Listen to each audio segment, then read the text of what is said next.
మేము చచ్చే వరకు ఇక్కడే ఉండాలని ఫిక్స్ అయ్యి ఇక్కడ కొనుక్కున్నాం.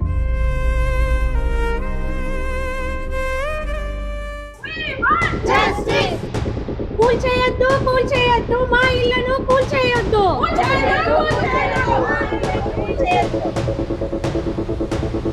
కావాలి మా ఇల్లు మాకు కావాలి. మా గంజి మమ్మల్ని తాగనిచ్చి మా బతుకులు మమ్మల్ని బతకనియండి. मैं एक सर्विसमैन हूँ. मैं पूरे 30 साल की कमाई इसमें मैं लगा दिया. आज मैं कहाँ जाऊंगा? మా అమ్మల్ని మేమందరం ఇట్లా పడుకొని ఉంటాము. మా మేంచి బుల్డోజర్లు తీసుకెళ్లి బిల్డింగ్ తీసుకోమనండి. ఇంక అంతకంటే మేము చెప్పగలిగింది ఏం లేదు.